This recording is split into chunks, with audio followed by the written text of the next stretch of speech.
Hey guys, welcome into today's video, or welcome to my channel if you're new. I wanted to do something a little bit different today. I talk about makeup on my channel all the time, but I feel as though my channel is also kind of like beauty related as well, but I haven't posted any content I think to date that really has anything to do with anything other than makeup, trying on makeup, testing makeup, reviewing makeup, that sort of thing.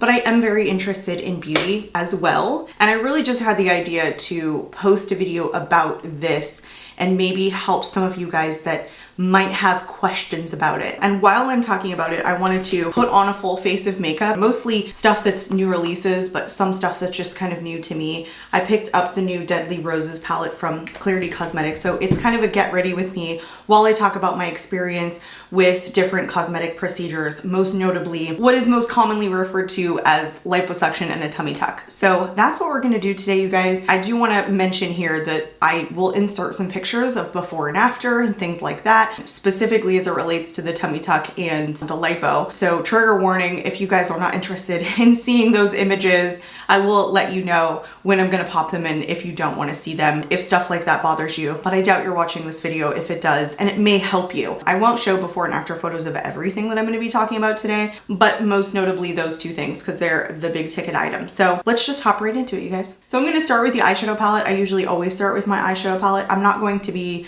showing you every single thing that I'm gonna be putting on, but I will link it in the description box. So this was just a new pressed pigment palette from Cosmetic. I picked up a bunch of their stuff recently, but this is actually a new release. So I'm going to throw this on as I am talking. So I'm gonna start from the beginning. I'm gonna start with my thoughts about cosmetic procedures in general and like kind of take you from the beginning. I also picked up some new brushes from Clarity. These aren't new. I just picked up some of their brushes while I was there because they were actually pretty inexpensive. So I'm going to be using those as well. So when I was younger, I never considered getting cosmetic procedures. I was never a fan of it. I just wasn't a fan of modification in general. At that time, it wasn't as widely done as it is now. I feel like so many people have done something cosmetically to their face, body, booty, all of that stuff. And until I turned, I want to say like 37, I always thought, you know, I'll never get anything done. I don't like the idea of cosmetic procedures. I even want to say like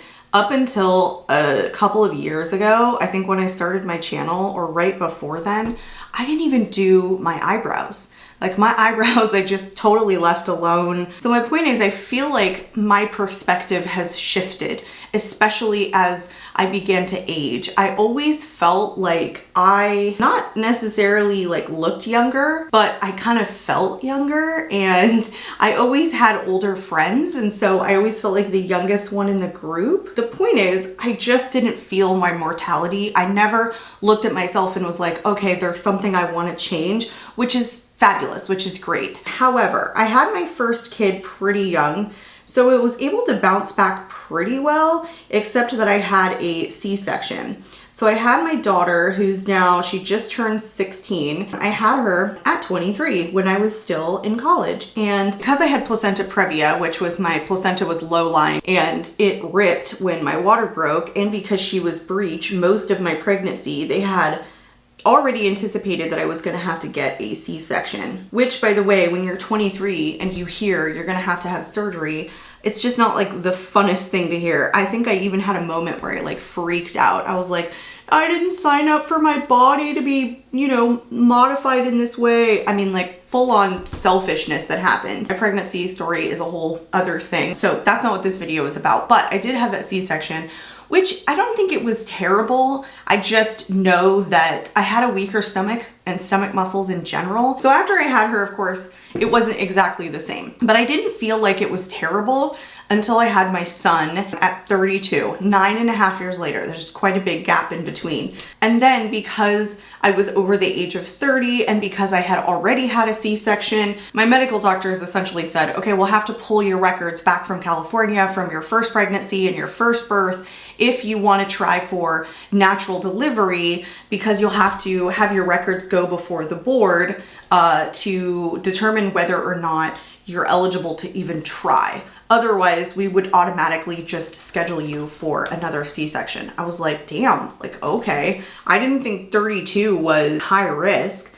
And just because I had a C-section one time doesn't mean that I couldn't naturally like give birth the second time. Anyway, I opted to not have my records pulled. I just opted to have the C-section. I think natural birth at that point like scared me. I feel like I understood what the process was going to be like for a C-section. So I did have him via C-section. The second pregnancy, I gained like 50 pounds. Mind you, I'm only 5'2". My son came out 8 pounds, 10 ounces, and that's not huge, but for me, such a significant weight gain. My belly was humongous. If I can find a picture, I'll throw it in. Plus, I was just eating with no abandon. So after he was born, the stomach muscles were even worse. They cut into exactly the same spot. I was almost a decade older than I was when I had my daughter. So as you can imagine, at 32, you know, things aren't bouncing back exactly the same way that they were. So my stomach left like a ton of extra skin, and I didn't like significantly drop weight after he was born. So I had what I referred to as basically a fanny pack on my lower abdomen. I hated it. I was so self-conscious about it. I used to dream about doing something about it. I literally would say like, I don't want to die with this thing on me. It gave me so much turmoil in my own mind and with my own confidence that I was like, I literally need to do something about this. I don't want to sit like this the rest of my life and do nothing. Like, I'm not the type of person to generally get scared. If I make up my mind that I'm going to do something, I generally just go for it. So I thought, I'm going to do this. And primarily it was about cost too. I had no idea what it was going to cost, and I was nearly certain it was going to be an expensive procedure, and we'll get into like what it costs in a bit. But I would like take showers and basically hate myself. I hated my body. I dressed to hide my fat. There was almost nothing that like covered up that fupa. I couldn't like wear pants flat. I would like wear them above that pouch, and then I would like wear big baggy shirts. The worst part was I have smaller boobs, and so like my stomach was sticking out farther than my chest. So there was quite a few number of times, as you can maybe imagine, people would confuse me for being pregnant. I'm not the type of person to get offended by something like that or overly concerned, or, you know, it doesn't eat away at my confidence or anything like that. I mean, I already knew what I looked like. You know, if somebody mistaked me for being pregnant, it's like, well, okay. I mean, I get it. I understand. So it never offended me. One time it happened in public right after my son was born at the airport, and the woman tried to like drag me to the front of the line, and I was like, me? Why me? And she like pointed to my stomach, and I was like, no. And then she makes this big old scene about being super sorry. And literally, we're at the Atlanta airport in Georgia. If you guys have ever been to that airport, there are so many people there in that line. And so she's like profusely apologizing in front of everyone. And so everyone is looking at me, and I'm like, you know, whatever. I felt compelled to say, it's okay, I just had him 2 months ago, which I guess I didn't need to say, but I mean, I kind of felt like, well, you know, I'm gonna like maybe try and make her feel better about it. This palette is so light, like it's so lightly pigmented. By the way, these brushes are amazing, but yeah, I'm not getting like intense pigment out of this. Anyway, the loathing went on long enough. I hated my stomach. I always tried to hide it. Everything I wore was basically tailored to how my stomach looked. I would think about it in the shower. I was constantly thinking, you know, what if I died tomorrow? And these are morbid thoughts, okay, you guys? Like, this is how it ate away at me. Would I still have this fanny pack on me? I just hate it. I don't want to go to the grave like this. I don't want to go into my 40s like this, and you know, it'd be so much harder for me to really like bounce back. So I finally had enough. I started looking into procedures locally for a tummy tuck and lipo. So I went in for my consultation. Very interesting experience. You don't get to see the doctor. It's basically, in my case, was a woman in an office that kind of like tells you, okay, like lift up your shirt and tell me what you're looking for. And then you explain like, okay, you know, this is what I'm thinking. This is what I don't like. It takes about 2 seconds for her to go, okay, lower abdomen and upper abdomen lipo, and then, you know, the tummy tuck. They refer to their lipo as the laser assisted liposuction. It's called Tri-Sculpt. And then the procedure to remove the excess skin is ABEX. So the whole intake appointment, I sat in the waiting room for, I want to say about 45 minutes. There were a ton of different women in there for consults, and I was like the last one to go in. and she looked at me for like 5 seconds, asked me my age, basically asked me if I took any medications or if I had any health conditions, and that was it. She came up with a price for me like almost instantly. I was like, okay, well, thank you. You know, now I'm gonna have to think about it. So the lipo itself is not extremely expensive. I'm just giving rough prices here, but for upper and lower individually were about $2,000, and the excess skin removal was like the most expensive. I want to say the excess skin removal was about $5,000. So like in total, after everything, it came to about $10,000, which I highly had to consider because, you know, that's a lot of money. It's obviously an investment. I obviously had to put some of it on credit. Anyway, it was a lot to consider. And so I sat on it for a while. I didn't book any additional appointments. I talked to my husband about it and I was basically like, oh yeah, I'm probably not gonna do it. This place in particular was very, very pushy. The woman kept texting me just over and over, you know, like, hey, I can help you with financing. Have you thought about the procedure more, etc., etc. And I basically was kind of like ignoring her. Like, I'm not going to answer you unless I'm ready to pull the trigger. So that's just how this place operates. Not every place is obviously like the same. This was just my experience here. I had already done a ton of research. Aside from pricing, like I basically had done research on the procedure itself already. So I had a pretty good understanding of what it was going to be like. Plus, having had 2 C-sections, I kind of knew what the recovery process was going to be like as well. Time kept going on, of course, and it kept making me miserable. I absolutely hated the pouch. I don't know what it was. I finally just one day was like, all right, I literally have had enough. I hate looking at this thing.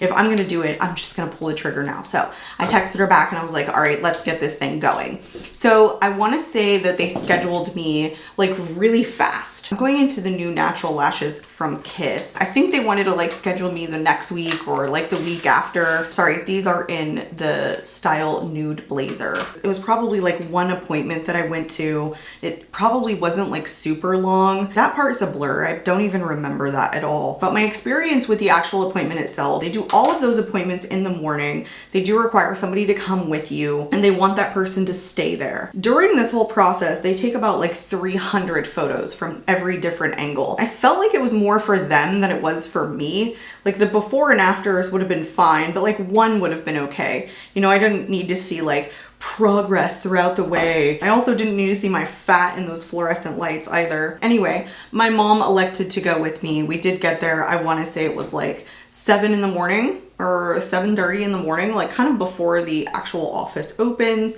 They take you in, they gown you up essentially, and then they do not put you out. You are only given like pain medication and like local anesthetic to the area. So my first question to them was like, okay, so how many people stay awake during this procedure? Is it common to like fall asleep? Are these pain meds gonna knock me out? Because you're only giving me actual pain medication that I swallow. And they're like, oh, well, about 50% of people fall asleep. The other half stay awake. And I'm like, okay, it's hard to knock me out. I've woken up during procedures in the past, like getting my wisdom teeth pulled. I woke up during that procedure. I have no idea if it has anything to do with the fact that there are like a million redheads in my family. I mean, I'm light skinned and freckled and I don't know if that has anything to do with it. I don't consider myself having red hair. Anyhow, they make you sit in the room like after you've taken the pills, maybe 30 minutes for the pills to kick in.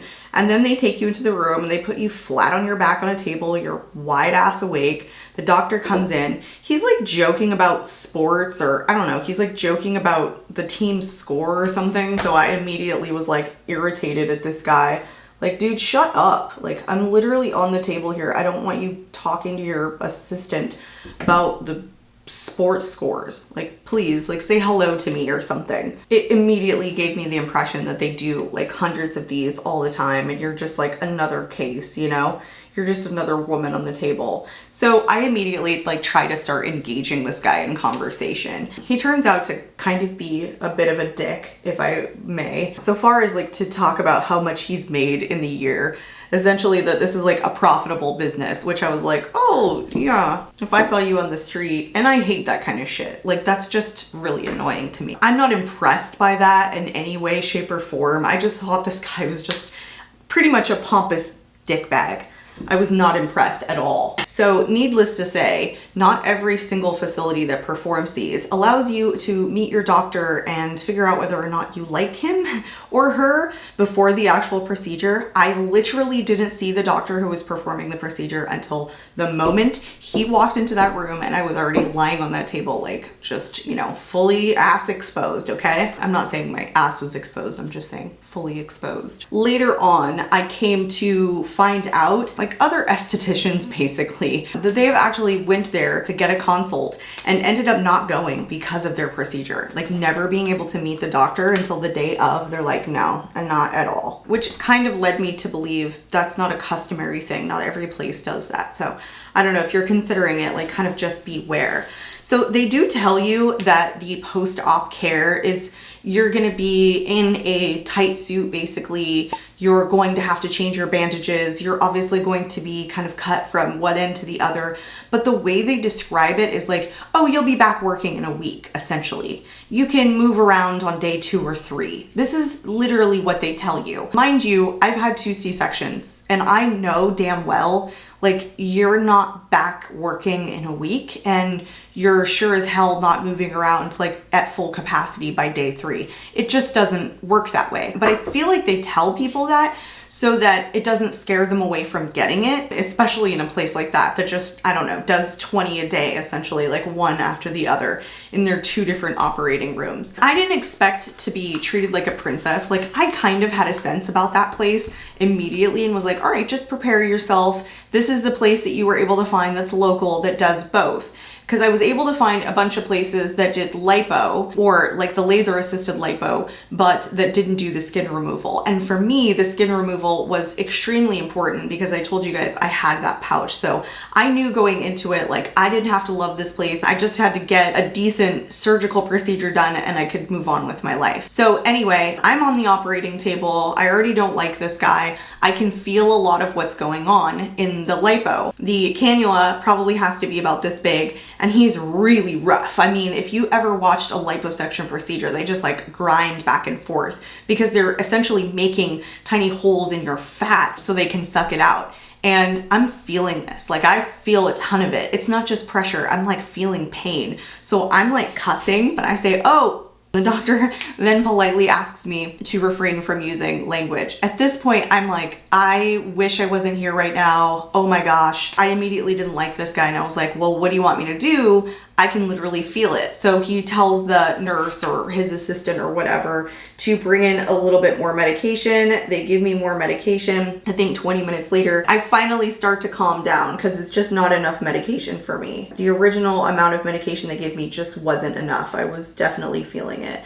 The doctor even had so much nerve as to say that I had like a low pain tolerance, and that's the reason I was feeling it, because most patients don't.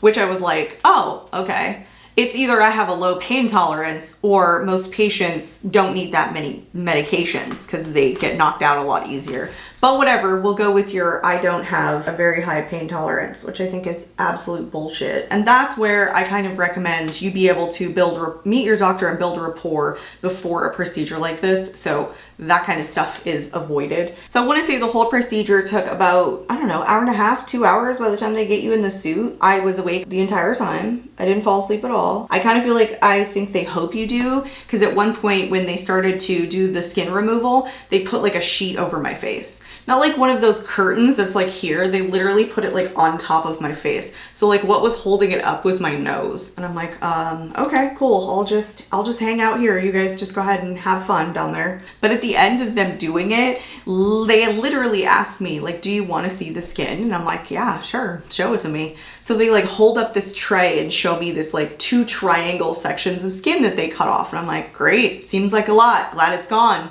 Yay! And then I can see the vats of fat like sitting next to me, and they've got like 2 full vats, and I'm like, all right, like get it out. Can you fill up another one? Like I'm all for it. I'm great. I'm okay with it. I don't know what the purpose is other than like they're proud of their work, I guess. I have to say though, I liked that they asked, because I personally like to see that kind of stuff. I guess some people do, but it might be a little bit weird, you know, if you didn't, I guess. Anyway, they bandaged me up, they put me in a suit, they take me back, they put me in a wheelchair, they call my mom, have her come to like the side door so they can just kind of roll me out and put me in the car. And at first I wasn't feeling a lot of pain. Of course, now I am doubly medicated, so I feel like it's pretty good, it's fine. I need to eat something, I'm hungry. Obviously, you kind of have to fast before the procedure, which wasn't terrible because they did a pretty early morning appointment. Once the pain meds, of course, started to wear off, it was extremely painful. Now, I think they tell you to put a towel down like the first night because you're going to like leak a lot of fluid and blood, and I didn't, and it got through onto my mattress. I'm so disappointed that I did that. So it's fully stained now, it is what it is, but I wish I had laid a towel down because you leak so much extra fluid from the incision the day after the procedure. In addition to them telling you the recovery time is basically like 1 week, you could be back to work, and like 3 days you'll be up and moving around. They also kind of play down the tummy tuck. When they're selling it to you, they essentially say, oh, it's like a tummy tuck, but lighter. You're essentially getting like the light version of a tummy tuck. Well, I don't know what the full version is because I was literally cut from end to end, one hip to the other, ladies and gentlemen. It was all the way. Additionally, during the original appointment, I think the one where you come in before your actual procedure, they kind of took a look at my hips because I had extra weight in my hips as well, and were like, hey, you probably want to have your hips done because if I'm cutting, your hips are going to hang over. You should have those lipid as well. And I was like, okay, well, give me the price on that. They came back with like $1,800 after everything was said and done. I want to say it was like they took off $400. It came to $1,800. I was like, oh, you want to lipo my hips for an extra $2,000 that you want to tackle on at the end because you just scared me. You could have given that to me in the beginning. You're just now telling me that my hips are going to look funny as I'm in this appointment. So I added on regardless because I've already gotten this far. I was like, hell no, you're not putting on $2 extra at the last minute. Like, leave my damn hips, I don't care. However, if you guys are really interested in doing this procedure and you know, you have maybe a bigger midsection, they don't even touch this side. So if you want to keep like an hourglass shape, or if you're worried about being symmetrical or having a little extra love handles on the side, you're gonna wanna throw that bad boy in. I personally, I don't care. That's not something that bothers me. It doesn't show in a 2-piece, it doesn't show in a 1-piece, like it doesn't show unless I'm like standing there, and even then it's like little tiny ones that you can probably, once you start to lose a little bit of weight, get rid of a lot of it. The first day pain after the pain meds wore off was absolutely the worst. You basically need full care, full-time care, like someone to basically wait on you hand and foot, especially using the restroom because of that bodysuit. That bodysuit is not easy to take on and off when you have like a full tummy tuck. And then because it's such a large area, like the gauze like taped on you, it's kind of difficult to like get off on your own, that sort of thing. So anyway, your suit has to kind of come around it or like this. Anyway, I basically needed help getting the suit on and off for probably an entire week and a half to 2 weeks. I couldn't do it myself, it hurt so much. They provided me with 2 bodysuits, but what they don't tell you about the bodysuits is I have a big booty, okay? And none of the bodysuits I could get back on myself. Like if they fit around my waist, they weren't coming up my butt. Or if they were coming up my butt, they wouldn't fit around my waist. Like nothing was built for my proportions. So I ended up having to get my own, but none of those worked either. All of the ones that they sell online just didn't seem to work specifically for my body type. My mom ended up bringing one over that she had that just pulled up instead of like latched around, which probably wasn't as tight, but it was the only one that I could physically get over my wound and over my butt and was still tight enough to compress me. Get a suit first, get your own, try a bunch of them, and make sure that they actually fit you in every area that you need before you get this procedure done. Because I was literally struggling. Like those suits didn't fit me. Once I got them off, I couldn't get them on, vice versa. It seems like a silly thing, but I was ordering them from Amazon hoping they would come quickly because you don't want to find yourself without the compression suit because quite honestly, it hurts. That's a real comfort to have those compression suits. They really help to take away some of the pain. So I didn't go back to work for 2 weeks after having this procedure. I had to lay flat on my back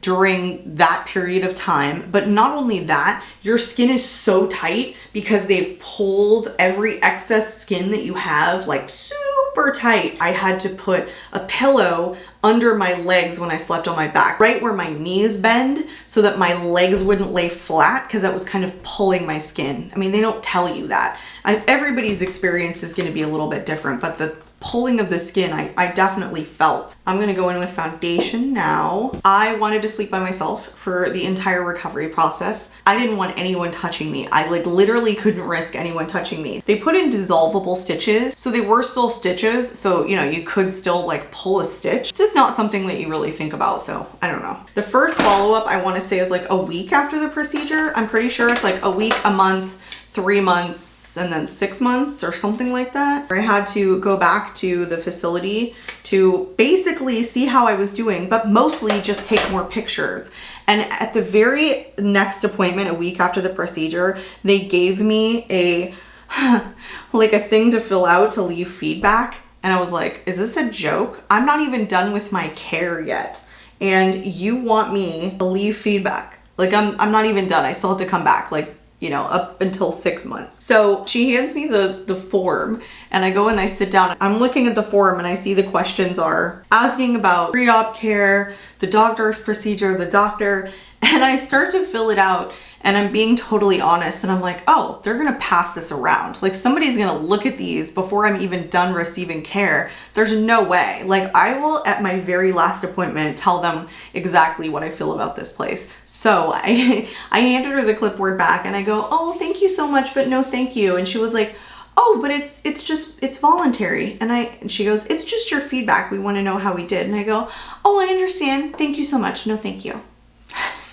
The point is, don't let anyone make you feel pressured into like getting feedback right away. You can give your feedback when you're done, because you still want the best care out of the facility that you can get. And there's no way it's not like it's an anonymous form. Your name is on it. And I was not prepared to be like, oh, I think the doctor is a pompous jerk and you don't prioritize your patients, you prioritize the procedure, etc. Like, I just wasn't interested in saying that until the very end. My recovery process after the 2 weeks was pretty much fine. However, one of my stitches was like poking me. I could feel it. It didn't dissolve right away. And so when I was going back for my post-op appointments, they were like, oh, they usually dissolve by now. And I'm like, okay, that's weird. Mine aren't dissolving. What does that mean? And then at one point, my body was like creating these little balls, like massive skin and tissue around the stitches because they weren't dissolving. So one of the appointments that I went to, I want to say it was like the 1 month checkup. I was like, look, I basically came today so you can tell me if these balls are normal. Then they had to call in an actual nurse to take a look at them.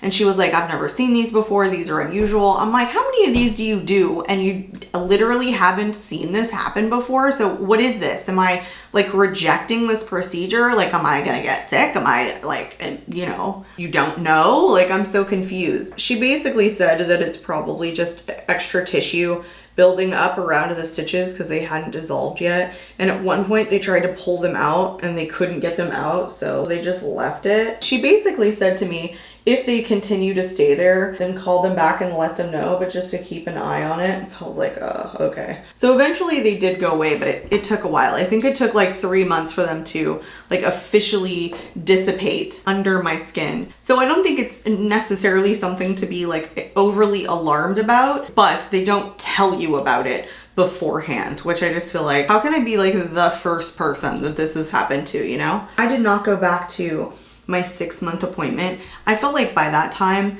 all they were doing was like taking pictures, and they were genuinely not providing me any additional service. And I was like, I have no interest in going back there for more photos for their book. I'm done. However, part of the package that I bought was the like laser therapy. It's basically like a skin tight procedure. And so it helps with not necessarily the healing process, but with just skin tightening in general through lasers, which I didn't even realize I purchased. They told me like at one of my appointments, like, oh, you bought the package that has 3 of these. If you did the extended package, it provides 6, but you did 3. So I was going back there not only for my appointments, but getting the like laser laser therapy treatment appointments. I want to say they were like 30 to 45 minute appointments. And what they are is basically lasers where it heats up the skin to a certain point. You're doing everywhere all over your stomach. It does get hot. And so if that's a sensitive area for you, you're definitely going to feel it. There's a gel that they put on that like slightly helps. Mostly the gel is just there to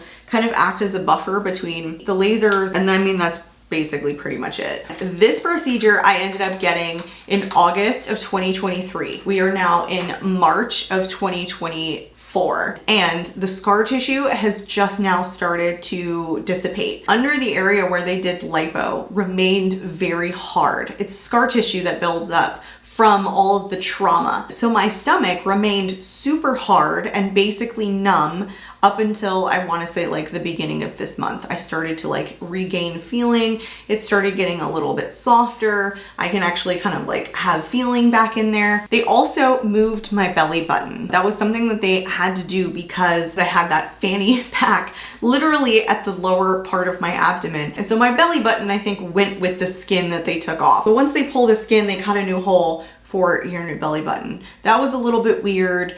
It's actually not like that bad. You don't really like have stitches there or anything, so it wasn't that big of a deal. Or they might stitch it up a little bit or just glue it. I don't know. It really was kind of a non-issue for me. I just wasn't prepared for that. When I went in and they were telling me, oh, we'll have to move your belly button. I'm like, you're gonna what? you're gonna do what? I mean, it all makes sense. It's just that I wasn't prepared for that. But honestly, during recovery, I personally didn't even notice. It might bother some people. I really didn't notice. I want to say that by the time I got back out to work, it was probably by the 3rd week, I finally went back into the office, and it was extremely painful to walk. They don't tell you about is like the compensating the rest of your body does for having your midsection cut. And so I was walking like hunched over for, I don't know, a month basically.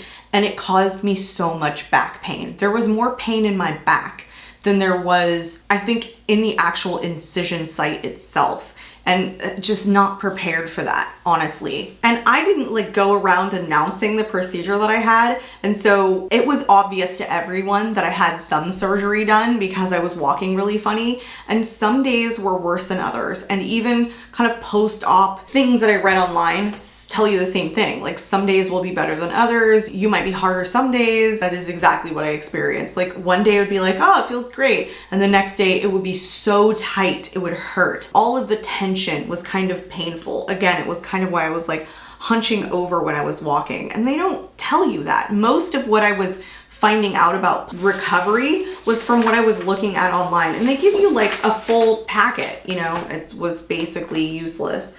Again, they don't try and like scare you because they want you to get their procedure, because that's how they make money. I'm just the type of person to generally try and research something on my own. I mean, you could ask a ton of questions, but sometimes you don't even know the right questions to ask. So that's why like looking up as much as I could online was a really high priority for me, and feeling like I was already kind of educated when walking in there as opposed to like letting them kind of educate me. I still have my hips left over like I was telling you guys earlier, but it really doesn't bother me. It doesn't. I could care less about it, honestly. It was a procedure overall for me that I was thrilled that I did.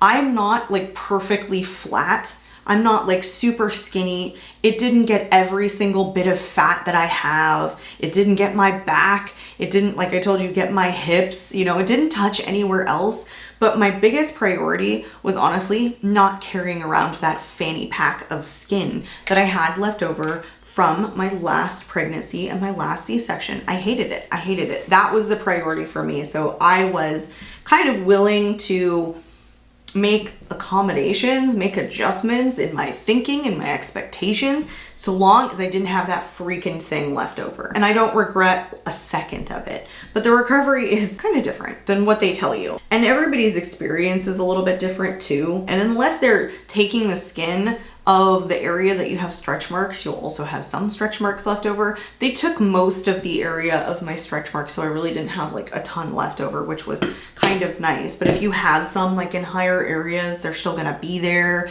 and you can't outrun your fork. is something that we've started to say in my house. So even though you feel like you've lost a ton of weight now and you can maybe eat again, like, you know, oh, I'm skinny so I can get away with eating, like, don't push it.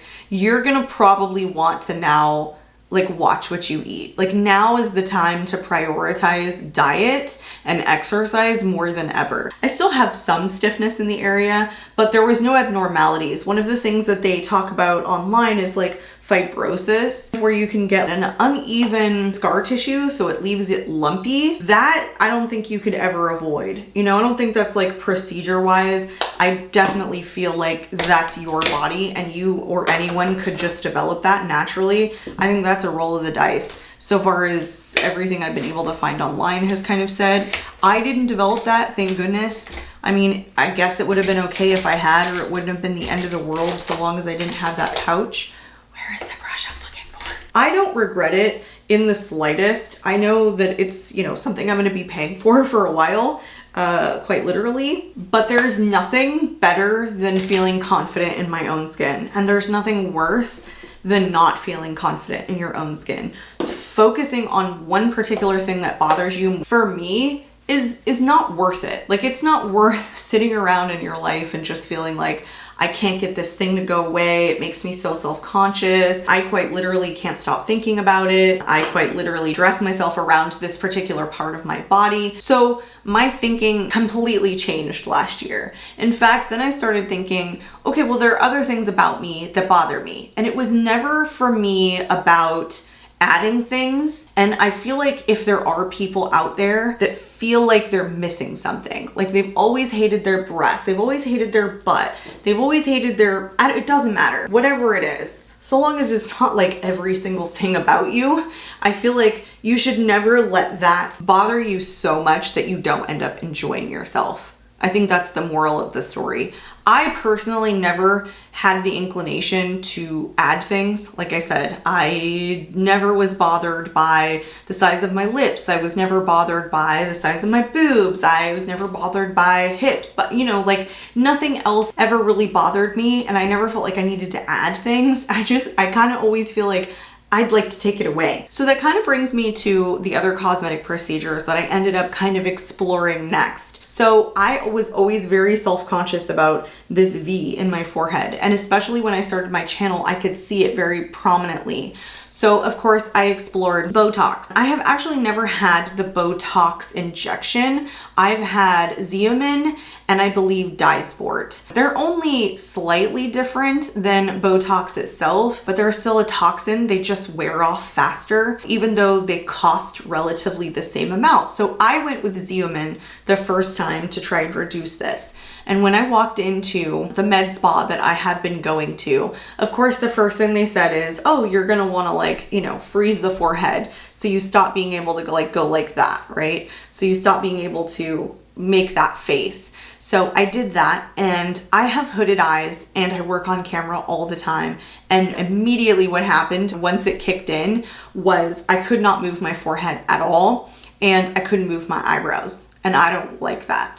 Like, I think having natural facial expressions is really important. So I absolutely hated it. I totally let it wear off. The thing is, it generally will wear off a little bit quicker than Botox. You will metabolize it quicker. I think like with Dysport and Xeomin and everything that you do that's like an injection or like therapy, you have to keep going. And that's what they don't necessarily tell you. You have to go every like 6 months to get an injection, and 6 months goes by like that. And if you're targeting different parts of your face, you better do them all at the same time. And if you do, it's gonna cost you a gazillion dollars. I wanna say that Xeomin is like $10 or $11 a unit. And a lot of people are doing like 50 units in their forehead alone. So you could walk out of there spending, I don't know, $550, $600, $700 just on the forehead. Okay, well, do that math. They want you to come back biannually. So that's just for one part, okay? So I was like, listen, that's a lot, right? And then they were like, well, you know, you're starting to develop those crow's feet. And it didn't bother me until later on, where I started to feel like they were a little bit more pronounced. The other thing that made me really self-conscious was these smile lines right here. and I had a deeper line on the left side than the right side. So she asked me, do you sleep on your left side? I said, no, I sleep on my right side. That's how I fall asleep. She was like, oh, your line is more pronounced over here. And I said, yes, because I have a crooked smile. I've always had a crooked smile. One side goes up higher than the other. So she talked me into getting some Botox right here. And so I was like, okay, we'll test it out. So I put a tiny bit right here and it made my smile even. And the very first thing that it did was make my lips uneven. So when I was doing my lips on camera, I would notice like one side was higher than the other. And I was like, look, there is a toss up here. Every time you fix one thing, there might be a consequence to it. Like I was telling you guys, I wanted to fix the V. Fantastic. Then I couldn't move my eyebrows, and because my eyes are hooded, I was on camera putting on eyeshadow and I couldn't lift this eye enough to be putting on the eyeshadow in my videos. So what I was doing was kind of holding my skin when I was doing eyeshadow like tutorials, and I was like, no, absolutely not. No. So when I went back, I told them about this. Like, I need to be able to move my eyebrows, but I hate these lines. And then they were like, oh, okay. Well, then if you get injections around your eyes, it prevents you from being able to go like this. So you can still move your forehead because these are the muscles that control your eyebrow movement. I was like, cool, then just do around here, which helped this V and helped out here, helped my crow's feet. That I really enjoyed. I had filler put in here in these little lines, which they told me were artificial to begin with. I was like, well, I don't care, artificial or not. They bother the garbage out of me. I haven't had to go back because they were so artificial. I'm telling you all of this because I was advocating for myself really well. Every time I would go into an appointment, she would be like, well, you know, you kind of have like these sunken in parts around your nose. You should think about getting like a Botox here. And I'm like, what? You don't even know me. What do you mean it's sunken in? Girl, my whole life has been like that. That's just the way I have always looked. But they sometimes assume that you've developed these things from aging. And I'm like, no, not at all. I have no desire to get the injections here. I want filler here. Let's move on. So I'm really good about advocating for myself. And I, again, did a ton of research beforehand before I even went in for my first consult. And the way I booked my appointment was, I just want a consult. I want to be able to ask you questions. I want you to be able to like tell me what you think, and then I'm going to ponder on it, and then we'll come back and see what I want to do. But again, everything is costly and everything requires follow-up, and they don't necessarily tell you that. So you have to ask, like, when do I have to come back? When is this going to dissolve? And it's different for everybody too. So when they say you have to come back 6 months, sometimes it doesn't even fade off in 6 months. So sometimes you just need to assess how comfortable you are. And a lot of people are using like the Frownies to get rid of these things, or tretinoin to avoid having injections. And those are alternatives that don't require putting a toxin in your face. And so that might be a route that a lot of people like. I just wanted to share my experience with you guys about it in case it was ever something that was like on your mind. And you were like, okay, it's very scary. I've been thinking about it. A ton of people get it. I don't know enough and it's scary. And I feel like it was that way for me. I always thought to myself, I want to be natural. I never want to be altered.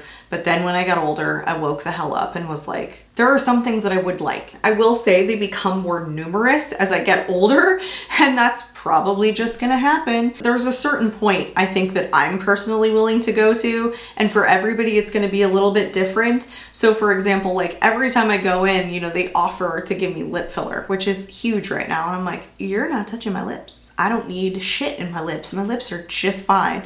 But that's how I feel. Some people may hate the way their lips look. I just don't want to be talked into something that's like, doesn't bother me. It's never bothered me. What does bother me is these lines and my extra skin.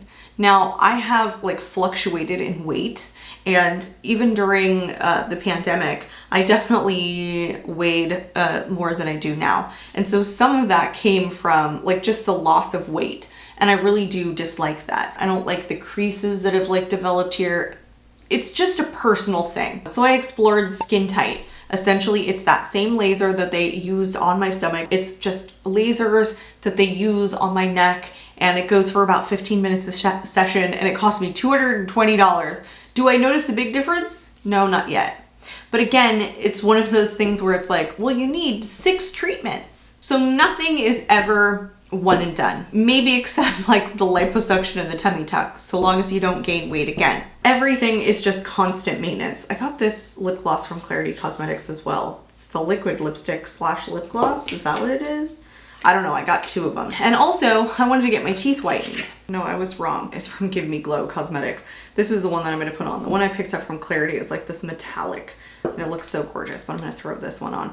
And I totally forgot my train of thought, but I'm pretty sure I was talking about the teeth whitening. So with the teeth whitening and the veneers, there's a lot of people that are getting veneers. And I mean, I get it. I would love to see people invest in Invisalign, like more than veneers. I'm just not the kind of person that wants to lose my natural teeth. That's just not something that I personally would want to like grind down my teeth to get new ones. I don't know, just that doesn't appeal to me at all. And I've had braces and Invisalign, but they were taken off too early. Then I lost one of my Invisaligns, and as you know, you gradually move up. And so, I just stopped.